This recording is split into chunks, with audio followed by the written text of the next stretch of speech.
Hello friends, welcome to one style cooking. நாம் இன்றைக்கி பார்க்க போகிற ரெசிபி என்னென்னு பார்த்தீங்கன்னா ரொம்பவே சூப்பரான டேஸ்டான ப்ரான் ஃப்ரை தாங்க பார்க்க போகிறோம். நம்ம ஹோட்டலெல்லாம் செய்கிற மாதிரி நல்லா மசாலாவோட சூப்பராக இருக்குங்க. வாங்க எப்படி ஈஸியாக டேஸ்டியாக செய்யலாங்கிறத பார்க்கலாம். வீடியோக்குள்ளே போகிறதுக்கு முன்னாடி கீழே உள்ள ரெட் கலர் சப்ஸ்கிரைப் பட்டனை கிளிக் பண்ணுங்கள். கூடவே பக்கத்தில் உள்ள பெல் ஐக்கானையும் கிளிக் பண்ணுங்கள்.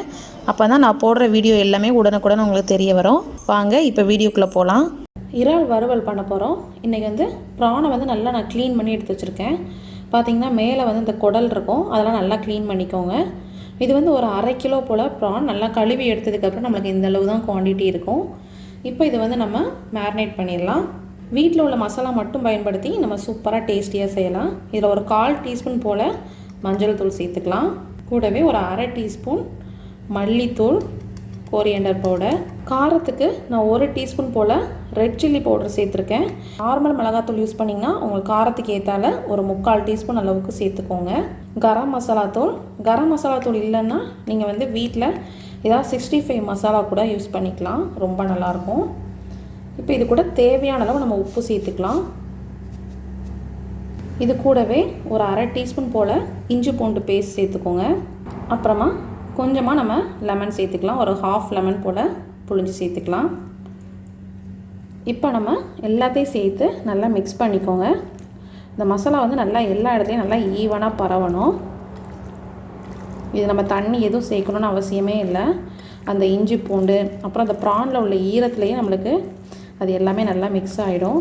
இப்போ மசாலா எல்லாம் சேர்ந்து நல்லா மிக்ஸ் ஆகிடுச்சு. இப்போ இதுக்கு மேலே ஒரு சின்ன ஒரு கிறிஸ்பினஸ்க்காக கொஞ்சமாக நம்ம கார்ன்ஃப்ளவர் ஆட் பண்ணிக்கலாம். இப்போ நான் அதில் ஒரு 1 டீஸ்பூன் மட்டும்தான் சேர்த்துருக்கேன், ரொம்ப அதிகம் சேர்த்துறாதீங்க.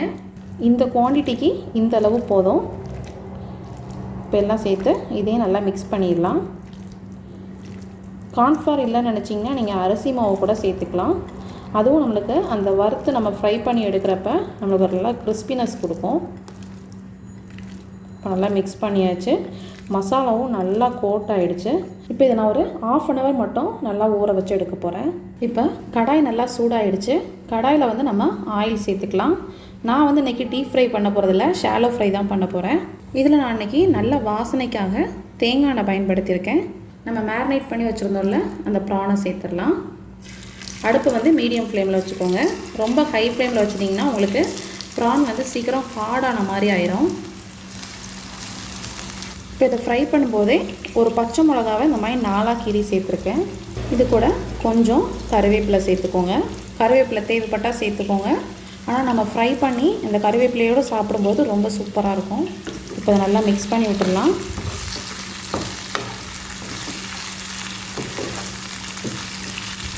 இப்போ ஒரு 2 நிமிஷம் ப்ரான் இப்படியே குக் ஆகட்டும். 2 நிமிஷம் கழிச்சதுக்கப்புறம் நம்ம லைட்டாக மிக்ஸ் பண்ணி விட்டுக்கலாம்.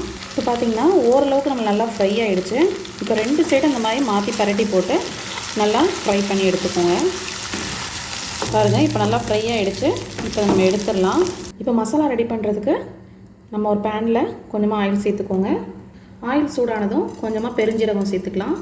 இப்போ ஜீரகம் பொரிய ஆரம்பிக்கும் போது இதில் ஒரு பெரிய வெங்காயத்தை இந்த மாதிரி மெல்லிஸாக நீல வாக்கில் கட் பண்ணி சேர்த்துக்கோங்க. வெங்காயம் சேர்த்து நல்லா வதக்கிக்கலாம். இப்போ இதில் ஒரு 1/2 டீஸ்பூன் போல் மிளகாத்தூள் சேர்த்துக்கலாம். அடுப்பை கொஞ்சம் லோ ஃப்ளேமில் வச்சுக்கோங்க. ஒரு 1/4 டீஸ்பூன் கரம் மசாலா தூள், இதோட கொஞ்சம் கருவேப்பிலை, அப்புறம் ஒரு பச்சை மிளகா. இப்போ நல்லா மிக்ஸ் பண்ணிவிட்டு நம்ம இறாலையும் சேர்த்து மிக்ஸ் பண்ணிடலாம். இப்போ நம்ம ஃப்ரை பண்ணி வச்சுருக்க ப்ரானை சேர்த்துக்கலாம். இப்போ ப்ரான் சேர்த்ததுக்கப்புறம் ஃப்ளேமை கூட்டி வச்சுக்கோங்க. இதை ஒரு 2 நிமிஷம் இப்படியே சாஸ்டே பண்ணிக்கலாம். இந்த மசாலாவுக்கு மட்டும் கொஞ்சமாக உப்பு சேர்த்துக்கோங்க. உப்பு சேர்த்து நல்லா மிக்ஸ் பண்ணியாச்சு. அவ்வளோதாங்க, நம்மளோட ப்ரான் ஃப்ரை சூப்பராக ரெடி ஆகிடுச்சு. இப்போ அடுப்பை ஆஃப் பண்ணிடலாம். ரொம்பவே சூப்பரான டேஸ்டான நம்மளோட ப்ரான் ஃப்ரை ரெடி ஆகிடுச்சு. கண்டிப்பாக நீங்களும் இந்த ரெசிபி ட்ரை பண்ணி பாருங்கள். இந்த ரெசிபி பிடிச்சிருந்துச்சுன்னா நம்ம சேனலை லைக் பண்ணுங்கள், ஷேர் பண்ணுங்கள், சப்ஸ்கிரைப் பண்ணுங்கள். மறக்காமல் கமெண்ட் பண்ணுங்கள். தேங்க்யூ.